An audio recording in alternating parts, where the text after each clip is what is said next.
계속해서 대한의사협회 홍보이사입니다. 신현영 대변인 전화로 연결돼 있습니다. 신 대변인 나와 계시죠?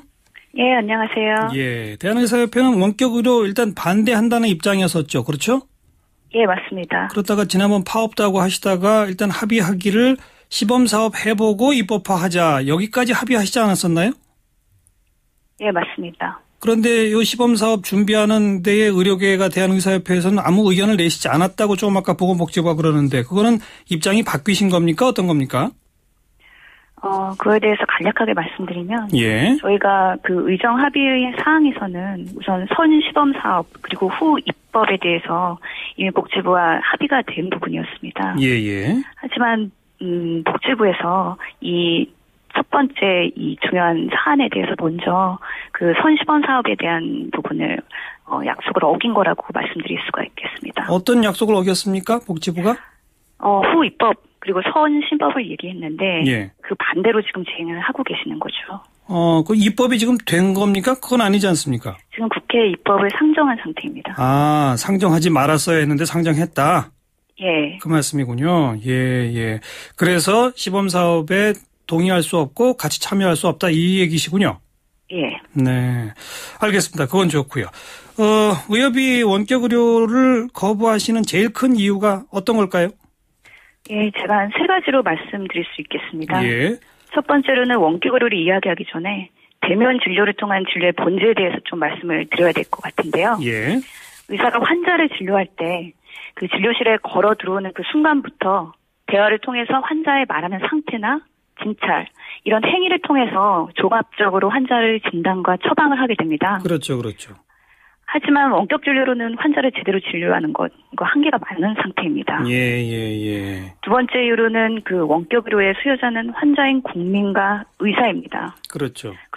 그런데 지금 환자와 의사는 원격 의료를 요구한 적도 없고 찬성하지도 않습니다. 예. 그렇다면 과연 누구를 위한 원격 의료인가 예. 묻고 싶습니다. 예.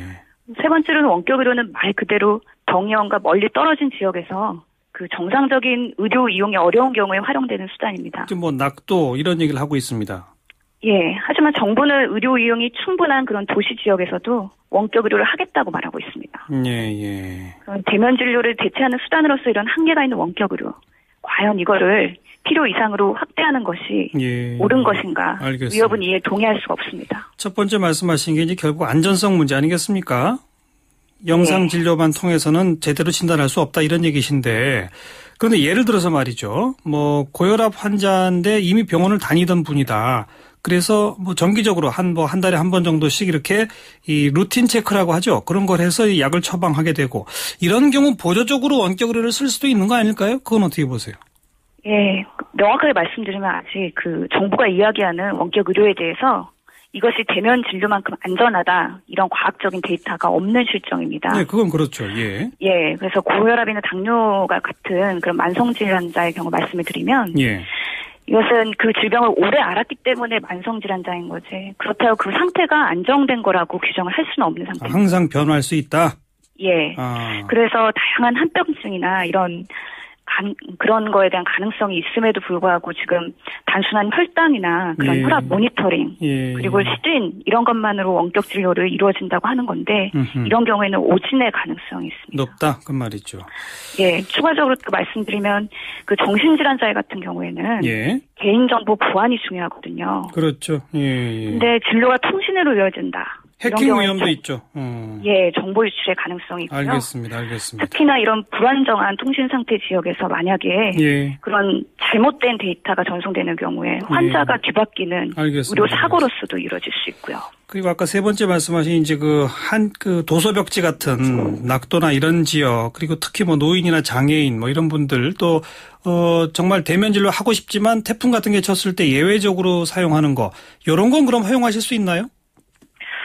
저희가 먼저 묻고 싶은 거는요.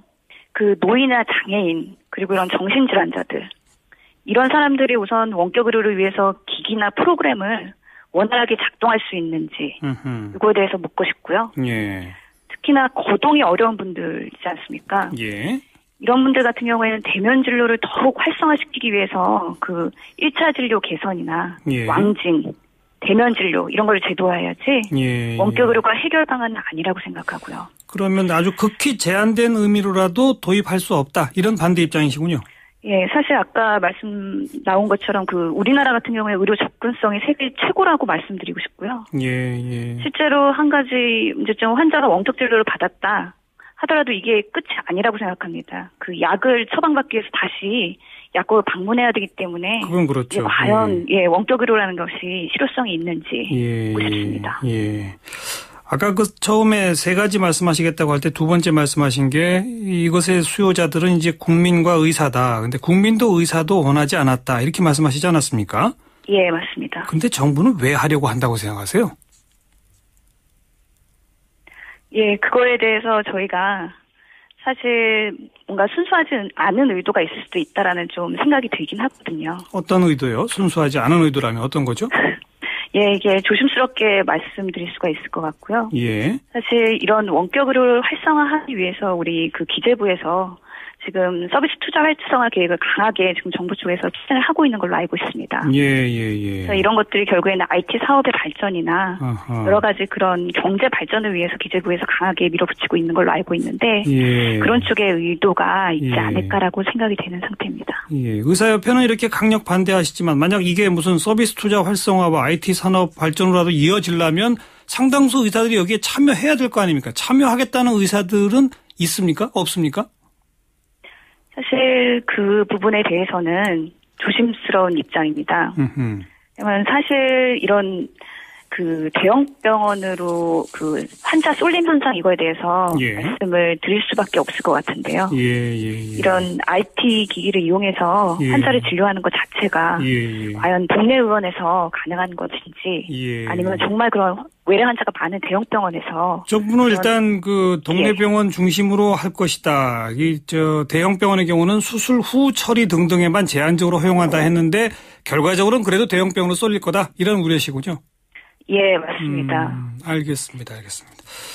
그래도 어쨌든 보건복지부는 시범사업 그냥 하겠다고 합니다. 앞으로 의협은 어떻게 대응하실 건가요? 그거에 대해서 저희가 앞으로도 많은 논의가 필요할 것으로 생각을 하고요.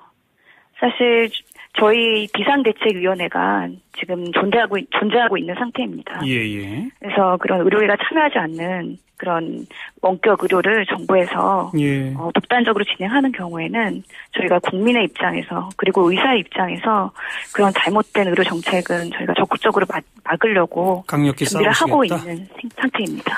알겠습니다. 여기까지 듣죠. 고맙습니다.